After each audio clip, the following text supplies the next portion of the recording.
Now let's tell you about an old mystery that is back in the headlines. It is called the Havana Syndrome. We live in a world full of mysterious phenomena, the Bermuda Triangle, the Loch Ness Monster. They capture the public imagination, but nothing beats the Havana Syndrome.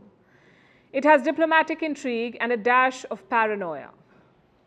And what exactly is it? Well, the term Havana Syndrome was first coined in 2016. Havana as in the capital of Cuba. The first case was detected there, hence the Havana Syndrome. It was used to describe a series of unexplained health incidents. They started at the American Embassy in Cuba. Now, the symptoms are no laughing matter, even though they sound like a classic hangover: headache, dizziness, and some cognitive issues. The embassy staff said they heard strange sounds.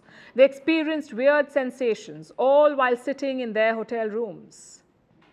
And how did it happen? Well, that is the big mystery. No one knows.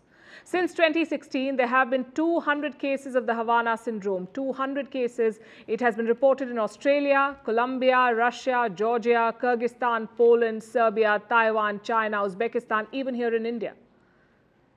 In 2021, the US Vice President Kamala Harris was visiting Vietnam. She was about to fly to Hanoi, but her flight got delayed. Do you know why? Because an American official in Vietnam reported the symptoms. So basically, it has been detected all over the world. If you watch sci-fi movies, you may have noticed how aliens only attack America. This is diplomacy's version of it. The Havana Syndrome only affects US diplomats and their families. No one else is harmed. So obviously, there's a lot of questions around it. Is it a genuine health concern, or is it just overthinking fueled by spy movies? Either way, the Havana Syndrome has the world in its grips, and now India is set to investigate it. It began with a petition in the Karnataka High Court. The petition was filed by a Bengaluru resident. It called for an inquiry into the syndrome in India.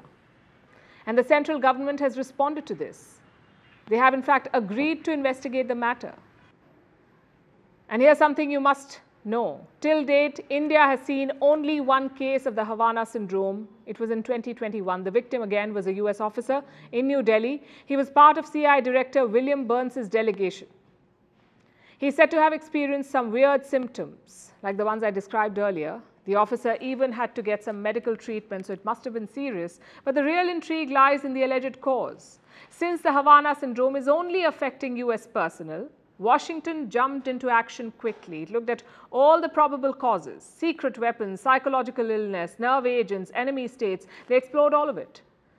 At one point, this was a national security priority for the US. They blamed foreign powers. But soon that theory fizzled out. Do you know why? Because they had no evidence. It's been 7 years. They still have no evidence. The truth is still not out. The closest the US has come to an answer is microwave radiation. And even then, there is no evidence to back it. It almost sounds like a sci-fi movie where villains harness the power of sound to attack unsuspecting diplomats. Forget laser beams and invisible cars. The true weapon is the humble sound.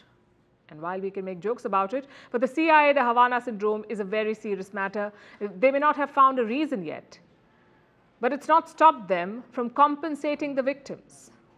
In 2021, US lawmakers passed a legislation. It was aimed at supporting victims of the syndrome.